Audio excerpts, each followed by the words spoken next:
Hello guys, welcome back to my channel. Papasok na po sana ako sa shop, kaya lang may nagpahabol na magpapaayos ng rice cooker. Ayan po siya. Tetestingin po natin kung ano talaga ang sira niya. Ayan, sinaksak ko na po. So kung mapansin nyo, wala siyang ilaw. Then wala talaga siyang ilaw, blackout. So dapat may ilaw yan eh. Ngayon, check upin natin ito.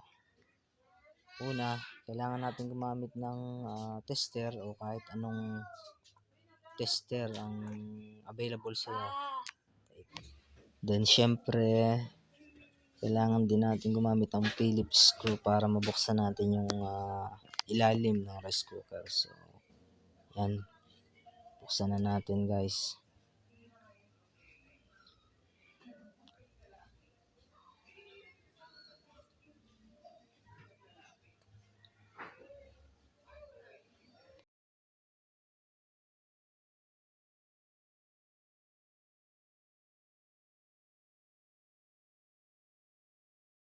Lagay ko dito ang analog tester para makita nyo guys. Siyempre nakaset po yan sa continuity. Kailangan nyo pumapalo ang inyong tester. Yan, i-short po natin yan. So ito po yung thermal fuse nya, nakabalot po dun sa hose na rubber. Check upin po natin bawat dulo kung meron siyang continuity. So yun talaga ang naging problema dito guys. Wala siyang continuity, ibig sabihin po hindi na buo yung thermal fuse nya. Kailangan na pong palitan. Ngayon kung emergency po at wala po kayong pampalit, susubukan po nating i-jumper yung dalawang dulo, kasi pwede naman po yun. Kaya yun na lang po ang gagawin natin kasi wala po tayong pampalit na fuse. Yan po ang thermal fuse na tinatawag. Wala po siyang reading kasi siguro hindi na kinaya ng init kaya siya nasira. So ito po ang papalitan. Dahil wala po tayong pampalit, tanggalin na natin para hindi na tayo problema. Pagdudugsong na lang po, pwede naman yan. Kailangan kasi may reading talaga yan guys. Pagdugsungin lang po natin. Dapat mahigpit.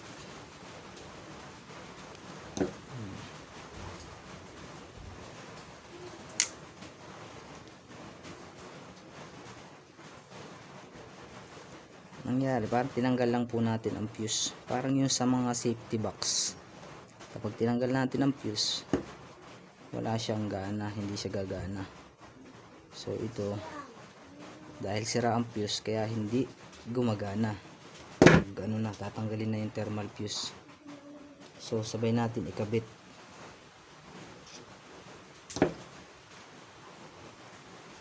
Kung ano po yung kabit nyo, ganyan din. Sabagay wala naman polarity to, kaya kahit magkabaliktad okay lang. Natanggal dun, makakakalas ko. Teka. So yun, naibalik ko na guys yung isang wire nya dun sa dulo sa terminal ng line 1. Ngayon ito naman pong dulo, ibabalik natin dun sa dati. Ay, syempre wag nyo kakalimutan yung balot, yung hose. Yan. So yan, iipit po uli natin siya doon sa kanyang holder, then screw natin.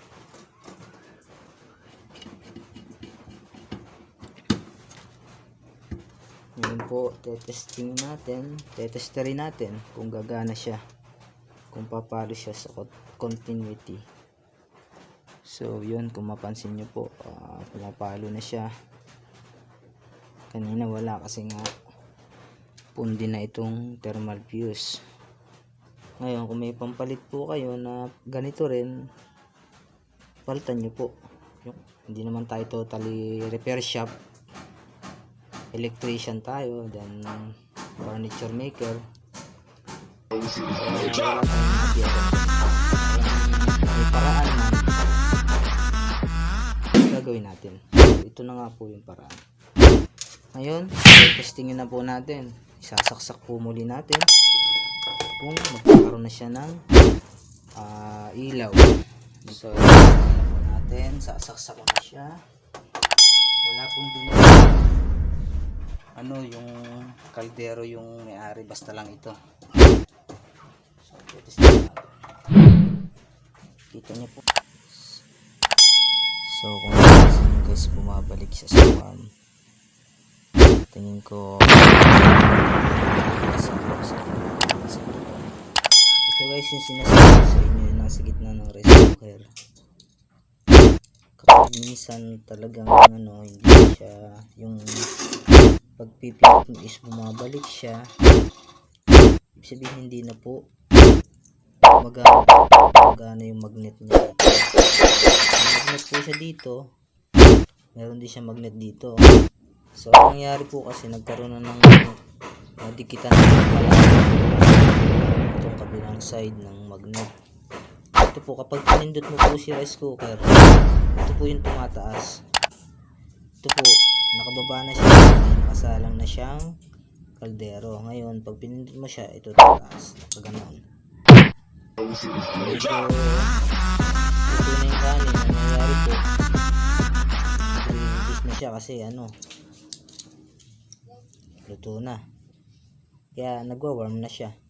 Ang nangyari, warm lang, hindi siya dumidikit. Kasi puro kalawang na.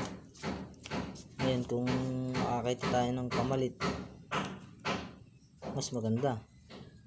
Ngayon, testingin natin dahil nilinis na natin. Niliha ko po para matanggal yung mga mancha-mancha na kalawang. Tatry natin kung okay na. So, yun guys. Dito po yan nakalagay sa ibabaw ng magnet. Siya po yung tumutulak doon sa switch ng cook. Magkadikit po kasi yun kapag tumaas na po yung switch nyo ng rice cooker. Bumababa naman po yan. Tinutulak niya yung connection ng cook. Kaya siya nagwa-warm. So, ikabit na po natin.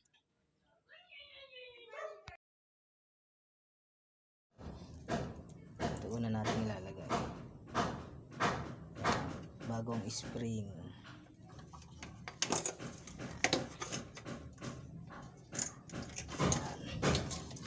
Snow spring.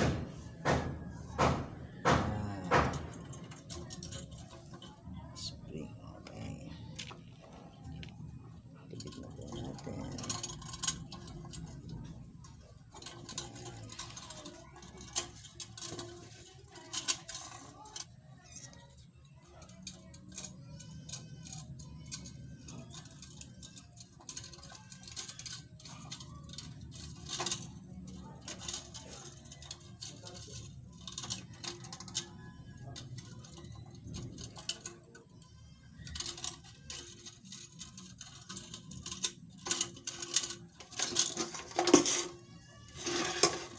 Natin.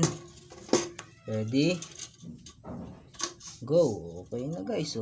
Try natin sa pag nakasaksak. Kanina naging problema niya, wala siyang ilaw. Parehas. So, ibig sabihin sira yung thermal fuse. Kaya ang ginawa natin, i-ginamper na natin kasi wala tayong pampalit na thermal fuse. So, nagkailaw na. Ngayon, tinesting natin. Ayaw naman niyang mag-cook. Lagi siyang naka-warm, bumabalik siya.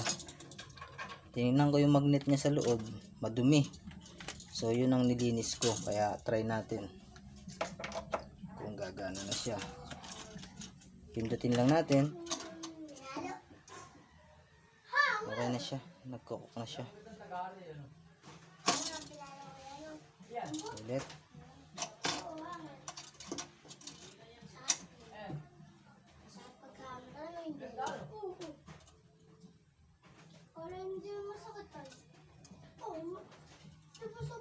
Okay na na siya guys.